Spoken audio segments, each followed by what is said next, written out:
स्कंदों का श्रवण करेंगे तो सत्य स्वरूप की और आनंद स्वरूप की मुख्य रूप से विवेचना करेंगे।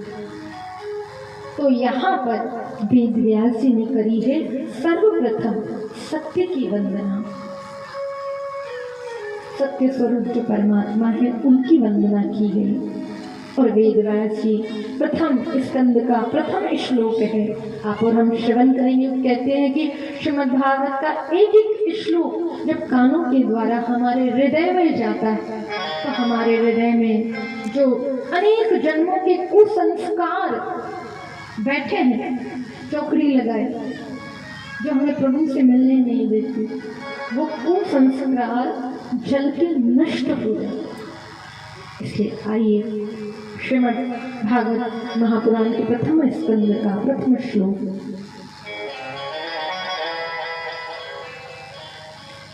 जन्माद्यस्य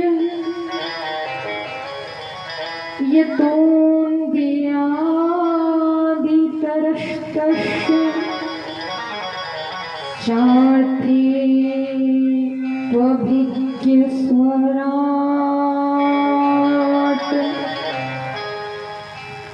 तेने ब्रह्महृदाययादिकवये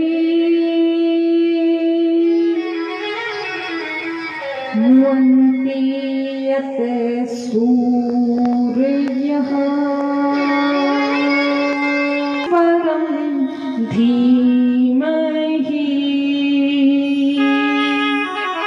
सत्यं परं धीमहि।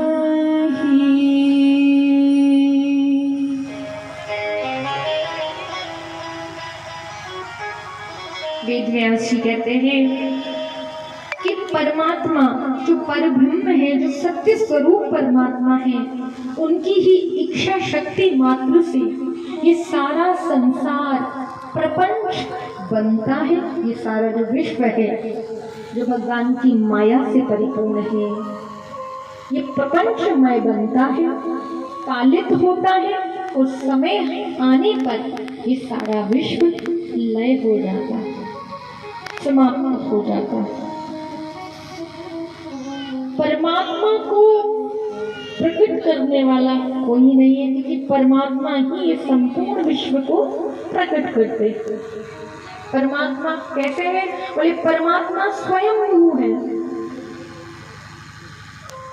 जो ब्रह्मा जी को भी वेदार्थज्ञ वेदों का ज्ञान देते हैं। भगवान कैसे? बोले भगवान तो अपने स्वरूप में प्रतिष्ठित हैं। भगवान अपने स्वरूप में प्रतिष्ठित है और मन में संकल्प जागा, एको हम बहुश्यामि,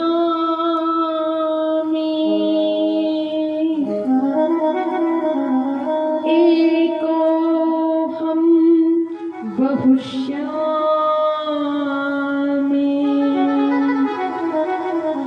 भगवान बैठे हुए हैं अपने निज स्वरूप में।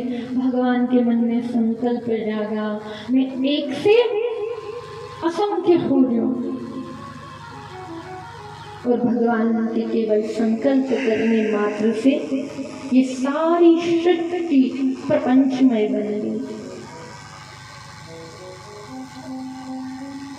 कई बार लोग सोचते हैं संसार कैसा बना, तो भगवान कोई ईट पत्थर और रोड़ी थोड़ी इकट्ठी करी, भाई ईट लाओ, पत्थर लाओ, सीमेंट लाओ, संसार बनाते हैं, विश्व की रचना करते हैं। भगवान के केवल संकल्प करने मात्र से, भगवान जो संकल्प करते हैं, जो विचार करते हैं, उससे ही वो चीज घटित हो जाती है। लेकिन आप और हमें कर्म करना पड़ता है। भगवान तो कर्म से ही परे है। लेकिन भगवान की लीला को समझना किसी के बस की बात नहीं। कितना भी बड़ा ज्ञानी हो, कितना भी बड़ा शूरवीर हो, कितना भी बड़ा विद्वान हो, लेकिन भगवान की माया को नहीं जान सकता, भगवान की लीला को नहीं समझ सकता। आप सबने तो कथा सुन रखी है, जब ब्रज में ठाकुर जी आए तो भगवान ने लीला करी। कैसी लीला? बोले भगवान बन गए ग्वालवाल। भगवान ने एक मंडली बनाई सखाओं की, और उस मंडली में भगवान खेलते, माखन चुराते, नृत्य करते, कभी किसी की मक्खी फोड़ देते। तो भगवान ने एक मंडली बनाई, और मंडली बनाकर भगवान ने क्या किया? बोले घर घर जाकर भगवान ने माखन चुराया। लेकिन भगवान के मन में आज मन हुआ कि जितने भी ग्वालवाल हैं सब अपने घर से छाछ लाएंगे, दही लाएंगे, और सारे लोग जब अपने घर से लेकर आएंगे तो हम सारे लोग इकट्ठा यमुना जी के तट पर बैठकर सब इकट्ठा होकर पिकनिक मनाएंगे, सब इकट्ठा होकर उस छाछ को पिएंगे। जैसे होता है ना, आप लोग सोचते हैं चलिए आज स्कूल में होता है, तो मधुमंगल से कहा, श्रीरामा से कहा कि सब अपने अपने घर से छाछ लाएंगे। तो बोले ठाकुर जी की बात सुन गए, ठीक है लाला, हम सब लोग कल छाछ लाएंगे। अब सब लोग अपने घर से कोई दही लाया, कोई छाछ लाया, कोई माखन लाया, कोई कुछ लाया, और सबने इकट्ठे होकर एक मंडली बनाई और यमुना जी के तट पर बैठ गए सब आमने सामने। अब तो भगवान ने देखा कि ये जो छुपा क्या रहा है, दो हाथ पीछे करके छुपा रहा। तो ठाकुर जी तो बड़े टेढ़े हैं, तो ठाकुर जी की दृष्टि उन पर नहीं रही जिसने दिखाया। बोले छुपा क्या रहा? क्योंकि भगवान क्या कहना चाहते हैं कि भगवान को छुपाव पसंद नहीं है, भगवान को कपट पसंद नहीं। भगवान कहता है कि जैसा भी है सामने है। भगवान बोले मधुमंगल क्या बात है, क्या छिपा रहे? बोले कुछ नहीं, कुछ तो छुपा रहे हो।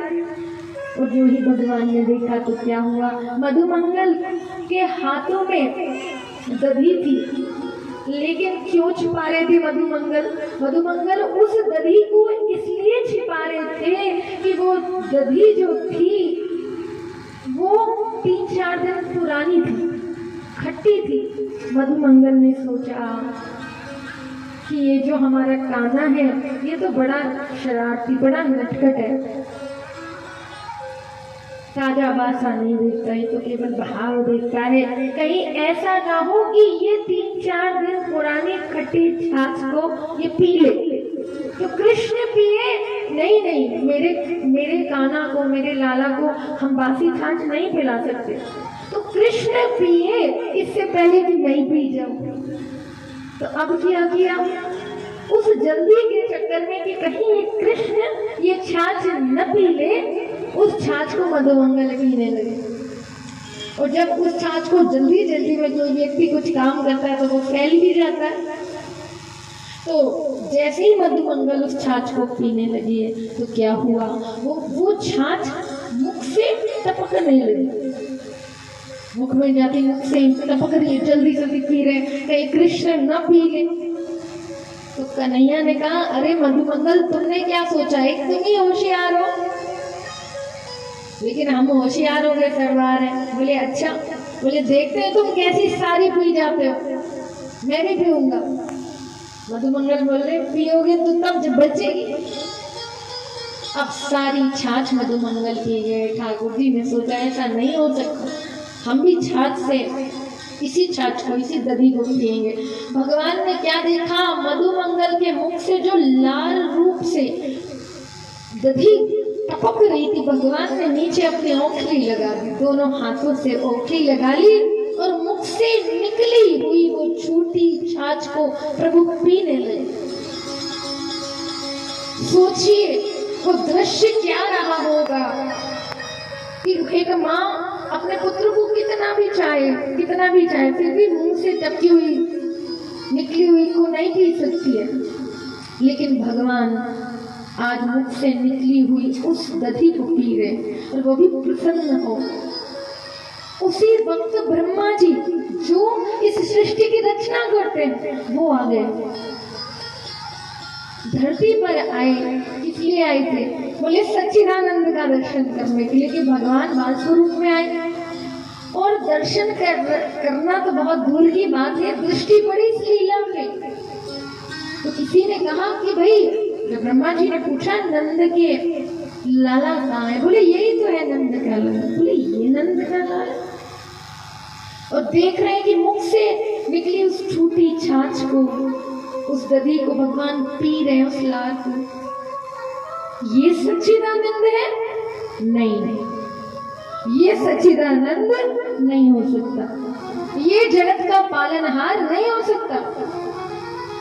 अरे जिस परमात्मा को 56 भोगों की कमी नहीं है, जिसके राज्य में किसी वस्तु की कमी नहीं है, जो सबको आनंदमग्न करने वाला है, उसके पास किस चीज की वस्तु की कमी नहीं है। ये सच्चिदानंद नहीं हो सकता, ये भगवान नहीं हो सकता, ये जगत का पालनहार नहीं हो सकता। जरूर ये ब्रजवासी तो भोले वाले, ये ब्रजवासी तो मूर्ख है, ये ब्रजवासी तो अनपढ़ है, ये तो कुछ जानते नहीं, किसी को भी भगवान के नहीं, ये जगत